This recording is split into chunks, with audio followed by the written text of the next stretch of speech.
Shev, on assiste à la vente de Yosef par ses frères. C'est un épisode particulièrement dur, cruel, incompréhensible. Comment des tzadikim, on dit que c'est des tzadikim, les enfants de Yaakov. Alors comment ça se fait que les tzadikim puissent vendre leurs frères comme ils voulaient tuer même? Après, Yehuda leur a dit, ma bête, ça sert à rien, on n'a pas besoin de tuer, on peut le vendre comme esclave. Aucun esclave n'est jamais sorti d'Égypte, aucun esclave. C'était pire que le rideau de fer, ça n'existait pas, on ne pouvait plus sortir d'Égypte. Donc ils l'ont mis là-bas et puis comme ça c'est réglé. Alors pourquoi ils ont fait ça? Qu'est-ce qui s'est passé? Il faut bien savoir, avant de commencer à réfléchir, à voir les réponses, il y a marqué qu'ils ont fait un chérem sur celui qui va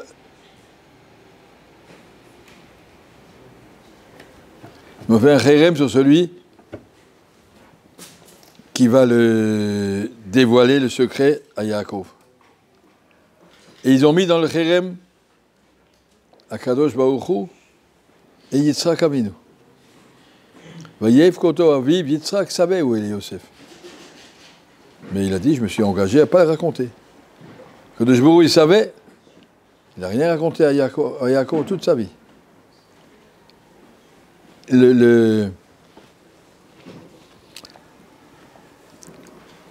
Si Akadosh Baruch Hu a accepté Yachol d'être complice dans cette affaire, c'est que ce n'est pas une Mavera. C'est juste. C'est bien ce qu'ils ont fait. C'était bien et c'était pas bien. Mais c'était, de leur côté, c'était juste. Si vous regardez, Abraham, il avait 2 fils, il en a jeté un. La Torah passera seulement par Yitzhak. Yitzhak avait 2 fils, il en a jeté un. La Torah passe seulement par Yaakov. Eux, ils ont eu peur. Yisraël, Ahav et Yosef, Mikol Banav. Yisraël, Yaakov, a choisi Yosef parmi ses enfants. Il lui a enseigné toute la Torah qu'il avait étudiée chez Shem Ve'ever, seulement à lui. Ils ont dit, en train de vivre la même chose. Il y a quelqu'un qui veut nous chasser du clan d'Israël. Ça s'appelle un roïdef, monsieur qu'il faut évacuer, quelqu'un qui veut te tuer, même spirituellement, il veut te tuer. Il veut faire de nous des goïms, on ne va pas. Il est arrivé à se pousser devant Yaakov, il dit voilà, moi tu m'enseignes la Torah, les autres tu les jettes. Il a raconté des rêves, des trucs. Toute l'histoire de Yosef, c'était, eux ils ont compris que Yosef voulait les sortir du clan d'Israël. Et donc ils se sont défendus comme ils pouvaient. Au point que, lorsque, au bout de 22 ans, ils se sont retrouvés en prison devant Yosef, là-bas en Égypte, ont commencé à pleurer. Bazot asa Elokim lanu. Ils ont compris qu'ils doivent payer maintenant pour la vente de Yosef. Sherainu tsarat nafsho, il y a marqué dans le pasuk. On a vu comme il pleurait et on n'a pas eu pitié de lui. Ils n'ont pas regretté la vente. Ils ont regretté d'avoir été un peu trop cruels. La vente elle-même, ils n'ont pas regretté. On lui était juste, c'est ça qu'on devait faire. Mais quand même, il a pleuré, le pauvre. Il fallait en tant que frère, réfléchir à une autre possibilité, pas celle-là. En tout cas, le Sforno nous dit, sur les épaules du Kohen Gadol, il y a le nom des 12 tribus. Nasa, Kohen Gadol, là, c'est marqué dans le passage, Kohen Alav, et Tchemotam, l'Ibn Israël, le Zikaron. Quand le Kohen Gadol est rentré avec le nom des 12 tribus devant Hachem, le Zikaron, machma que les 12 tribus sont des grandes tzadikim qui, par leur force, peuvent amener la bracha sur tout l'Am Israël. On n'a jamais reproché aux Shvatim ce qu'ils ont fait. On a reproché seulement, ça a été peut-être un petit peu trop cruel par rapport à ce qu'ils auraient pu faire un autre moyen, peut-être trouver autre chose, mais c'est tout. Donc là, il ne faut surtout pas, Khalila, accuser les frères d'avoir fait des choses qui sont horribles. Ils ont fait ce qu'ils devaient faire, ce qu'ils pensaient qu'ils devaient faire, ils se sont trompés. La vérité est que Yosef n'avait pas voulu les chasser, et Yosef a voulu les destituer du Ham Israël. Mais Yosef a dit, moi c'est mon derer, c'est cette mida-là, midata Yesod, vous avez votre derer, chaque chevet a sa raison d'être, Yehuda c'est Malchut, Issachar c'est Torah, chacun a son derer. Chacun a son koar, chacun a sa particularité. C'est pas parce que moi je veux spécialisé dans un derrière que je suppose celle des autres.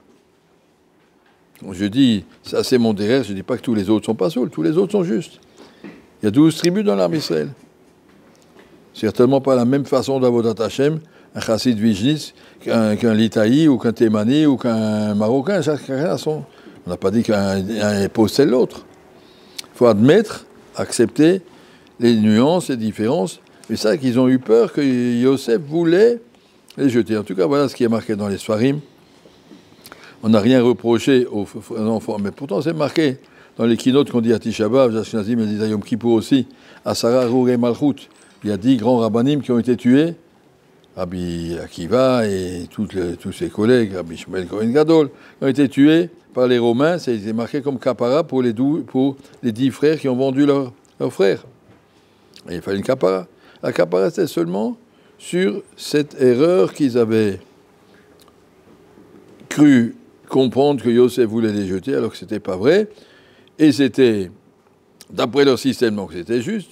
Ils ont mis Akadosh Baruch Hu dans le Kherem, vous avez raison, celle que vous comprenez, c'est juste. Mais ce n'était pas vrai. Ou ça aurait pu être, c'est jamais devenu. On a la même chose dans le début du livre de Yoshua, les Shevet Rouven et Dan et Chatzi Shevet Amnaché qui sont restés en Jordanie, qui ne sont pas rentrés vraiment en Eretz Israël, c'est de l'autre côté du Jourdain. Ils ont eu peur à un moment de dire, un moment où vous allez dire que nous ne sommes pas des Juifs, il n'y a que vous, et vous n'êtes pas en Eretz Israël. Et bon, ils ont construit un misbéa pour montrer à tout le monde, on est avec vous, on ne veut pas que vous allez nous jeter. Celui qui est juif doit s'attacher au clan d'Israël et savoir que, et attention, si tu sors de la ligne, tu sors de la ligne. Ça, c'est ce moussak de cette paracha d'ici, de la vente de Yosef. Il faut la prendre à l'endroit, c'est pas quelque chose de négatif, c'est quelque chose de justifié. Avec le temps, on a vu que c'est pas justifié, Akadosh Baruch Hu s'est occupé. Toi, tu as fait ce qu'il fallait, Akadosh Baruch Hu s'occupe du reste, il s'est occupé, chacun a retrouvé sa place. Mais même après, quand Yosef s'est dévoilé à ses frères, avant de se dévoiler, il a d'abord fait des tas de trucs. Il a caché Shimon, il a attrapé Binyamin, il leur a mis un couple dans le sac, etc. Il voulait voir, est-ce que Bémet, ils sont solidaires, ils vont accepter que le cas d'Israël, c'est chacun, pas quand chacun dit, bon, je me débrouille tout seul, chacun a son chevet se débrouille. On est tous ensemble, une fois qu'il a compris, il y avait une artout dans l'armée d'Israël, et puis se dévoiler, on ne va pas se taper dedans. Pour nous, c'est une afkamina à apprendre à savoir, à accepter les autres dans leurs nuances, dans leurs différences. Je suis certainement pas dans la derrière Avodat Hashem des chassidim de Satmar, de Vijnis, de Gour. Je n'ai rien à voir avec eux, mais ce sont mes frères. Les Yotzé de leur Tfila, de leur Kriyat Torah et de leur... Mais seulement, ils ont d'autres priorités. Dans le Shulchan Aruch, ça passe avant, on met plus de choses, de temps à ça, c'est là. Tout est juste, tout est bien. Accepter les nuances et en même temps garder sa massorette. Tu fais partie d'un Shevet et tu vois de Chazam Soveik dit est-ce que je peux changer? Je suis né Sfarad, est-ce que je peux devenir Ashkenaz? Ou je suis Chassid, je peux devenir Litaï, est-ce que je change? Il a dit normalement il y a 12 fenêtres dans le ciel. Chacun sa tuile, elle passe par une des fenêtres. Toi tu es du Shevet Binyamin, tu passes par cette fenêtre. Si tu changes ta fenêtre, après il risque de s'embrouiller. Reste sur ce que tu es. Les 12 sont justes. Personne ne peut dire un derrière n'est pas juste, ne correspond pas.